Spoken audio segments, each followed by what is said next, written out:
The mind is really interested in how it can really suppress, how you can suppress things and it can almost like it never happened so that you can deal with life and go on. I began to build this just immense hate for men.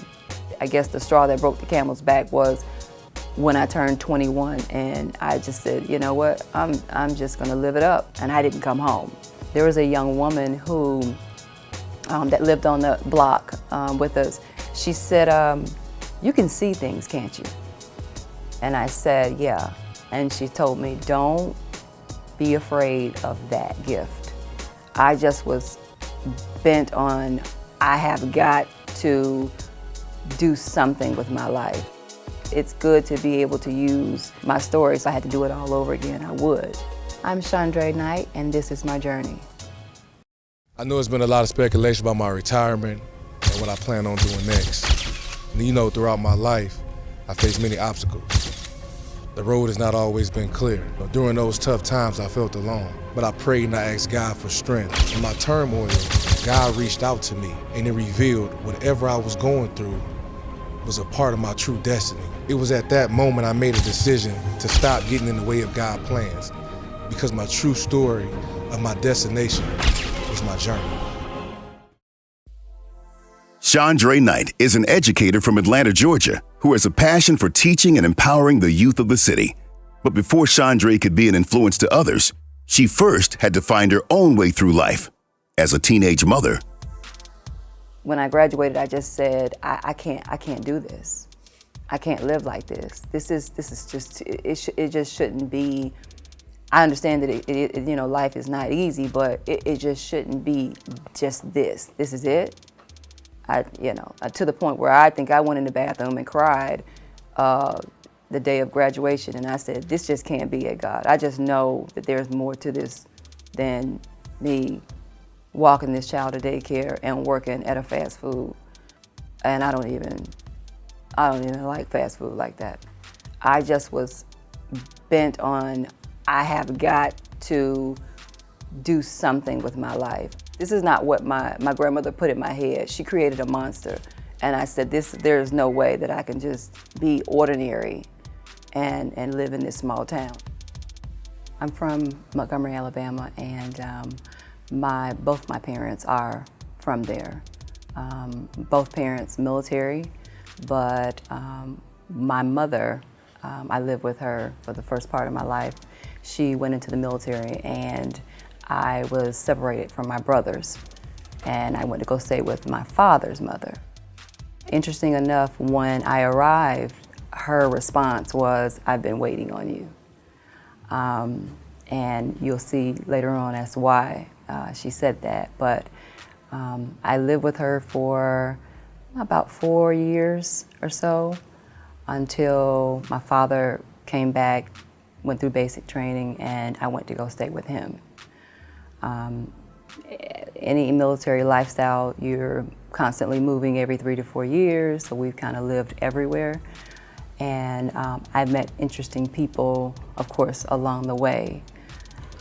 So that's where it started. My parents were teen parents as well, and my mother had myself and my 2 brothers. She was raising us by herself, and she made the decision to go into the military not long after my dad went in. So they never married. They are married now, but never married one another. So in the conversation that the 2 of them had, I would go stay with my dad, which was the best fit for me at the time. Once he completed his basic training and he returned, so that's where that all comes into play. Not having both parents wasn't what affected me. What affected me was I didn't quite understand how come I was separated from my brothers. And it wasn't until later on in life that I understood why. I got an understanding of why I was separated. More importantly, we didn't have the same father, so that's the first thing. But there was more of a spiritual reason why I was separated. And staying with my grandmother really shaped me into the person that I am now, because everything that I've learned foundation-wise came from her and got my life, my career, all of my experiences started. Growing up with her, she was very straightforward, Southern woman. She didn't play the radio. What she said was what she said, and you were just taught that, or I was taught to, obey her and respect my elders. But more importantly, she had a relationship with God that I have never experienced with anybody in my life, and I know that that's why mine is the way it is. She taught me, and she didn't tell me, but she taught me that reverence for God was going to be everything in my life. And the way that she taught me that was through, cooking lessons, or she would tell me by way of her own experiences, stories, but more importantly, using the events that were taking place in my life. And the main event at the time was my parents not being there, because of course she felt like that affected me as well. And me seeing my cousins and other family members with their parents and me not having mine. My grandmother worked for a white family in Montgomery that she cooked and cleaned for, and she took me with her, and she would show me, this is what you do, this is what you don't do. This is how you behave, this is how you answer, and this is how you will be. So those things stuck with me, those lessons. I also I paid close attention, because my grandmother is a tall woman in stature, and her presence demands attention. And so I paid close attention, to that as well, and how she carried herself and how respected she was with her family and community. So we went to church, we went to Bible study, we went to prayer. She really drilled it in me that I had to know who I was and don't worry about, whether I was taller than, the next person or darker than the next person, because that was something that came out, and she recognized that issue with the dark color, the dark skin.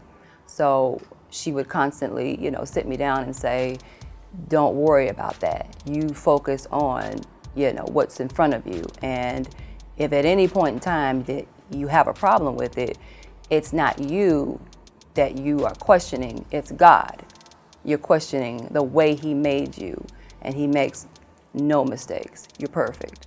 Soon, Shondrae would come to realize that she would be tested by the life lessons of her grandmother's teachings. So I actually ended up leaving my grandmother at the age of 9, and I moved with my dad, and we went from Alabama to Montgomery, Alabama to Anniston, and then from there to Honolulu, Hawaii. And that was a major change for me, because I was used to a certain lifestyle with her. And now I'm with my dad and my stepmother and 2 siblings. You have to understand, I just left Alabama where everybody looked like me. And the only time that I really interacted with anybody other than Black was when I would go with my grandmother when she would go to work. So now I'm in this melting pot with all these people that, different colors, that are different parts of the world that I've never heard of in my life. And there's one thing that I noticed that did go with me when I went to Hawaii, not necessarily the judgment, but I was still looked at the same as this, you're Black, and that dark color, your skin color, that still carried. So going through puberty and being this Black girl, and not to mention the height, I just sprung up. It was almost like I woke up one day and I was 6 feet tall. So I'm in the 5th grade, and I'm like 5'9", 5'10". I would hold on to what my grandmother would, what she told me. And so in my alone time, I would have to remind myself, it's okay. They don't look like you, but that doesn't mean anything is wrong with you. So that battle with my self-confidence was really real at that time. We lived there for about 4 years, and in that time period, right before we left, there was a young woman who that lived on the block with us. I played with her daughter, and I went to her house, and I said, I asked her if she could come outside and play, and she said, oh, she's not here. And so I said, okay, and I turned around and I walked off, and she said, come here, come back. She said, I need to ask you a question, come on inside. And she brought me inside the house and sat me down. She said, how old are you? And at that time, I had just turned 13, I believe, 13. And she said, do you know what that age means, what it represents? And I said, no. And she said, it represents the age of accountability. And I said, what is that? And she said, that's the age where you are now accountable for your life. And God expects for you to really start taking on and taking responsibility for what you do and what you say. Things are a little different for you now. And so I had no clue what this woman was talking about. So I said, okay, whatever you say. And she said, let me ask you one more question before you go. She said, you're a little different from my daughter's other friends. I've noticed that. And I said, yeah, because they're all light-skinned and I'm the only dark one. And she says, mm-mm. She said, you can see things, can't you? And when she said that, I looked at her and I said, how do you know? And she said, I picked it up when you were over here one day. And I said, yeah. And she told me, don't be afraid of that gift.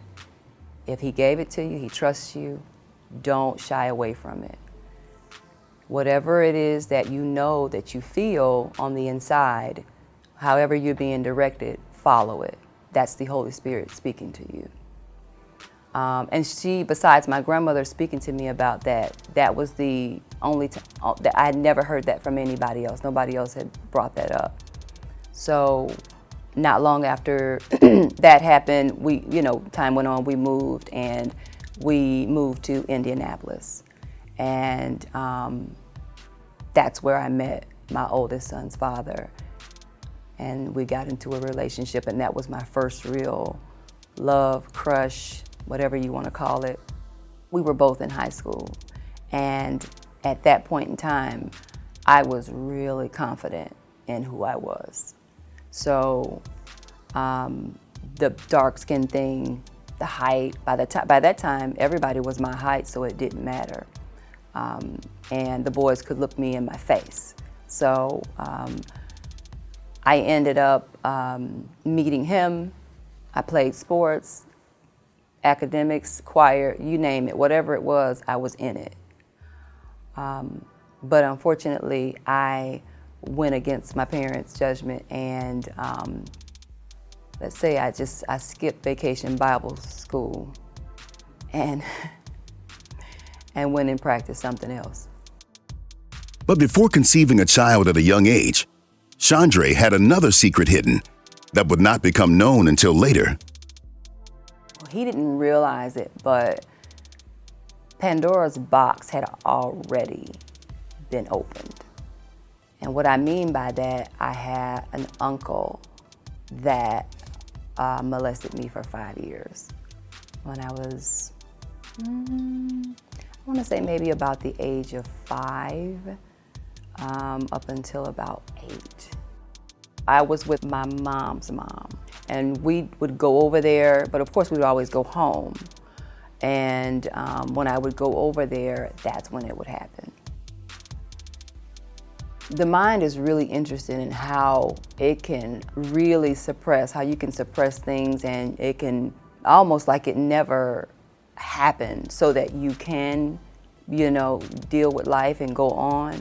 And it wasn't until I was almost 30 that I remembered it happened, but that it even came up and came out, and of course through counseling or what may have you. But I had a great love, and I still do, for my mother's brothers. She has several brothers, and a few of them stayed with my grandmother.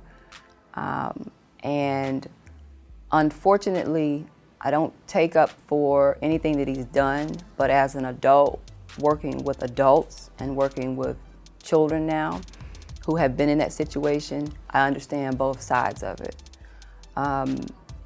He wasn't right in the head mentally. And not having a relationship outside of anything, like literally not growing up beyond a 10-year-old. He had the mind of a 10-year-old. Because she was afraid of the outcome, Shondrae thought it was best to keep this secret to herself. There was just something in me that just would not allow it to come out for fear of shaking the family, foundation, or as odd as it may seem, the rest of the family coming after him. And it wasn't about protecting him. I just felt like everything was already, kind of like meshed together, in terms of our family.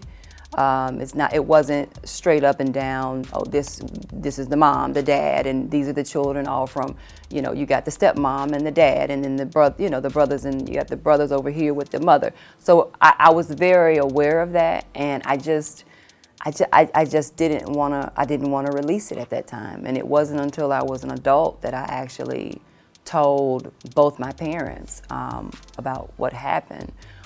But it did. The effects of it definitely came out. Now that I couldn't escape.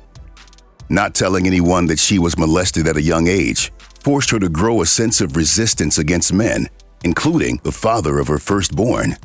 I began to build this just immense hate for men because of it. And of course, I said he wasn't aware of it.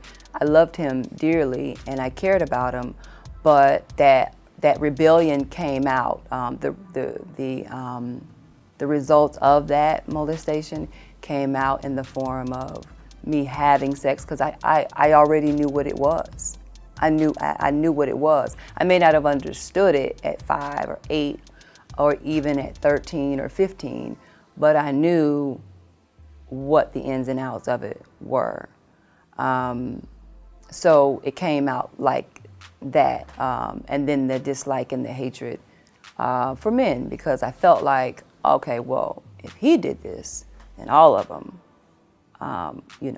do this. So if I wasn't in a relationship with the young man and cared about him, I tried to control it, or I just flat out, if I wasn't in a relationship with a man, I would just think that they're all evil dogs and that they all were out for the same thing. When I got pregnant with my oldest son, we were living in Indianapolis and my dad was still in the military at the time, and he got orders to go to Korea. Well, he made the decision not to leave me with my stepmother. He sent me to go stay with my aunt and uncle up in New York. And my uncle was scheduled, he was in the military as well, and he was scheduled to retire within the next 2 years. So my dad just figured, instead of taking her across the water, shaking things up, she can stay here, not knowing that when he sent me with a little package. So when I got there, I knew I was pregnant. So when I got there, I now have a new setting. So I have my aunt and my uncle, who of course I knew them, but I've never lived with them or interacted with them outside of a family reunion. So going into that, and I don't even think it was 2 months later, revealing to my aunt that, yeah, I didn't get my period. So we prepared to tell my father, tell my mother, and tell his parents. And so when I called him and I told him, he was shocked, and he told me he didn't even know what was the first thing to do. But we talked to his mom, and Unfortunately, the first response, and of course, are you sure it's his?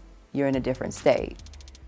How do we know, And I understand it. I mean, somebody calls you and tells you your son got this girl pregnant and she doesn't live there anymore, But that was the initial response, and I carried my son all the way through.